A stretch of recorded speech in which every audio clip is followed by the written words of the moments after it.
announces he is officially overturning. Liberals do not like President Trump, so of course, they won't like his administration either. They criticize almost every single member of that administration, but for some unknown reason, they criticize Ben Carson the most. When it comes to this man, they often say how he is unqualified for his job without realizing that this man is proving otherwise.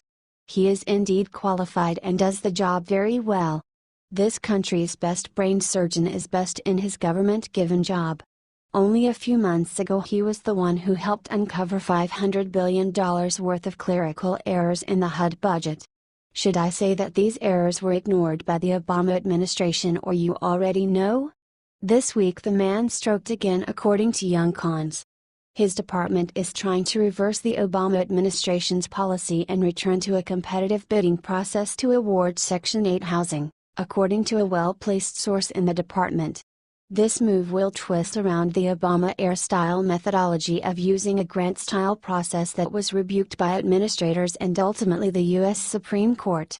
One Department of Housing and Urban Development official said that every single step that is necessary to change this back is taken, but refused to comment or to give any further information about the case due to fear of tainting the bidding process. At this point, basically, everything that came out of Obama, even the grant style, was a total disaster. Dr. Carson is doing an amazing job and is doing the changes we all need. President Trump made no mistake by giving him this position. Another win for the conservatives and another step for making America great again.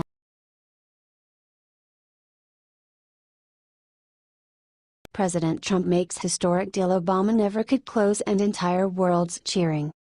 President Trump knows how to make a good deal.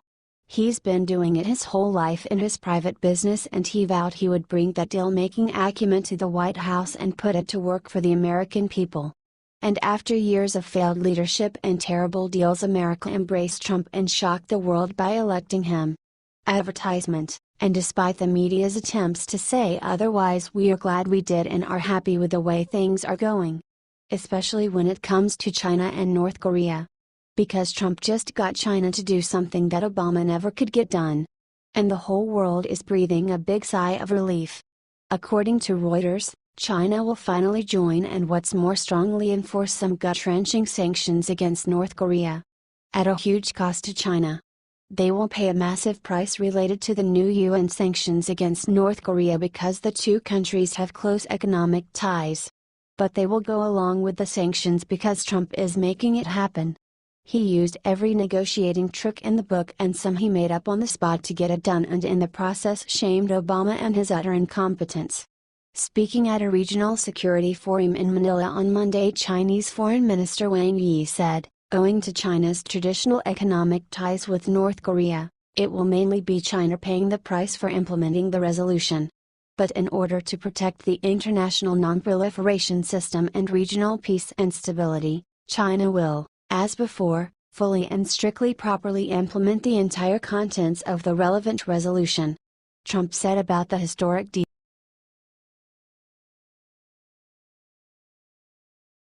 Right after suing Trump, Rahm's busted siphoning off $55 million in massive scandal.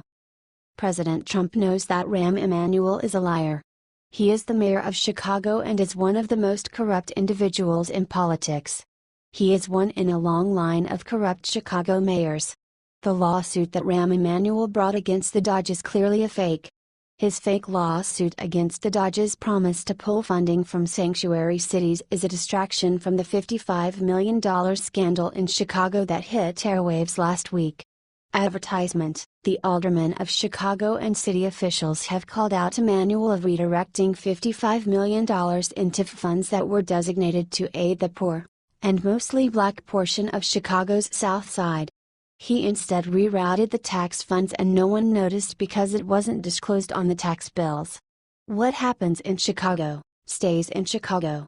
You can understand why Emanuel would be so desperate to divert attention from this scandal, and, so far, it's worked.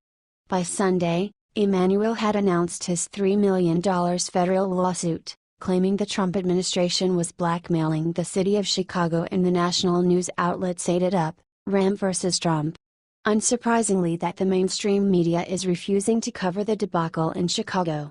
He claims he is worried about the $3 million that Chicago will lose if they refuse to cooperate with immigration laws. He said he wanted the money to purchase some cop cars. What is he doing with that $55 million he redirected? It's been dubbed a slush fund scheme for money laundering. That $55 million could have helped Chicago's struggling public schools. It could have purchased those police vehicles Rahm says he's so concerned about, or put more cops on the street. Chicago ended July with more than 400 murders, putting the city on pace to exceed the number of killings in 2016 with 781 homicides. Lord knows Chicago could use more cops. Yes, the poor of Chicago are suffering because Emanuel embezzled $55 million that was designated to assist them. Advertisement: should Trump sue him?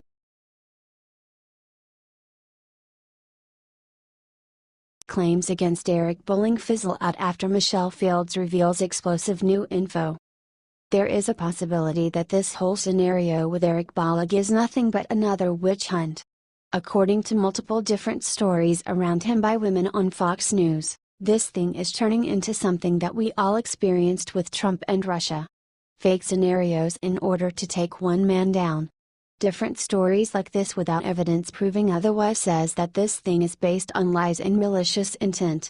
It all started with Bill O'Reilly, and we all know how that ended, so, due to that reason, Fox News became a very easy target, and they all think that it will be the same path in order to win against this big company. I do not say that there was nothing going on in the first place. Allegations like these do not happen overnight without a reason, but indeed there is so much to this story that it is presented. Every fight and every story have two ends, and that is why we need to hear Bolling as well. I did hundreds of appearances on Fox and Fox Business from 2008 to 2011, and had multiple experiences with Bolling that caused grave concern to my friends and family, Carolyn said, but there is no current evidence that any of this actually happened. Bolling referred to me as Dr. Mkati on air on 4 different occasions, and called me smart, beautiful, and wrong on air twice. I pushed back with Mr. Mksexist, but I shouldn't have had to. This on-air behavior was perfectly acceptable to Fox executives at the time, she continued. So according to this talk of hers, there is nothing actually going on. Why? Because she repeats and says pretty much the same thing. Carolyn talks about how she was mistreated while on air with him often, but she has not gone into any more detail on the images that she was sent, thinks World Politicus. This story was originally published by Huffington Post, and she even mentioned how Bolling sent the same photos to multiple other women. One of them Michelle Fields. But, here is the catch. After Carolyn told this to the public, Michelle Fields took to Twitter and denied everything completely. False. I'm not one of the women in the story, and Eric Bolling was nothing but professional when I worked with him. Please stop spreading lies. So from this moment on, there is a huge possibility that this scenario is only happening because someone wants Bolling down. If you ask Carolyn, many women have been sexually harassed during their time in Fox, and they were waiting this whole time to make a complaint or accusation. This is shady, and there is no way of being true. There should be texts, photos, dates, locations and times as evidence, but so far there is nothing like this presented. Let's all do not forget the fact that this woman indeed has brought sexual harassment accusations to pretty much everybody who isn't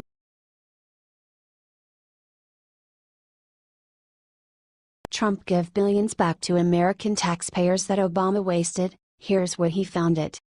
Over the years, many presidents promised many things. Sadly, only a few of those things happened. Fortunately, this is not the case with our current president. Donald Trump is a man of word, and so far everything he promised during his campaign is becoming reality. One of the most often issues that others promise to do is how they're going to lower taxes and decrease spending or cut some program that eats a good chunk of the government budget. They never did it though after entering the White House. Let's get back to Trump.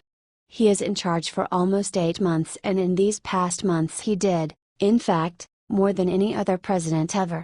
Trump is a hard-working man and so far is doing anything possible to improve the standard of the Americans. who worked hard and who were never recognized by the previous president. Trump, in fact, appreciates every single American, and he promised the same thing the previous ones promised, but this time he is actually doing the change and is cutting away the bloated and unproductive system that allows the able-bodied to mooch off of the taxpayers. The latest U.S. Department of Agriculture, USDA, statistics on food stamp enrollment now show that since President Trump took office in January 2017, more than 1.1 million Americans don't have to take welfare in the form of food stamps anymore, reports Freedom Daily. According to the newest data that came in, the Supplemental Nutrition Assistance Program, SNAP, dropped to 41,496,255 in May 2017, from the USDA.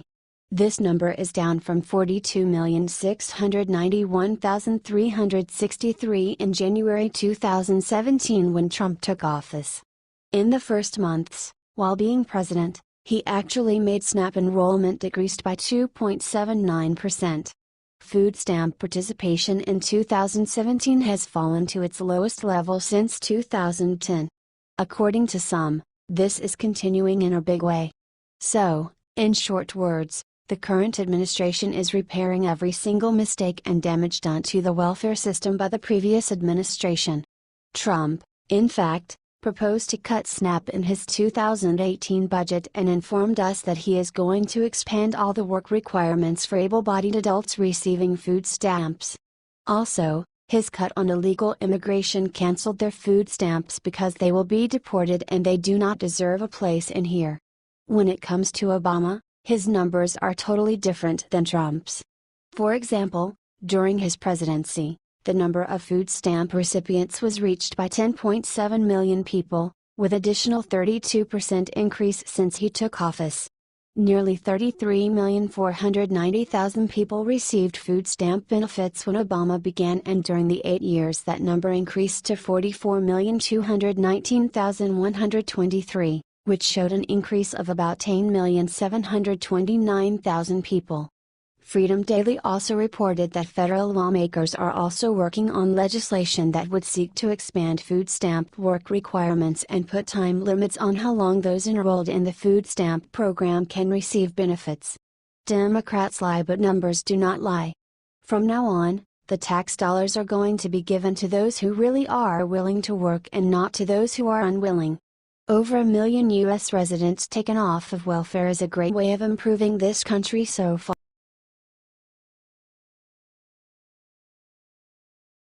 What Franklin Graham just said about Caitlyn Jenner already has 500k likes.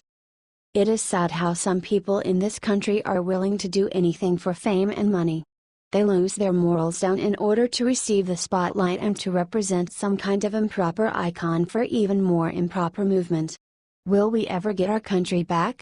I think yes, there is a possibility of this because many people slowly are opening their eyes.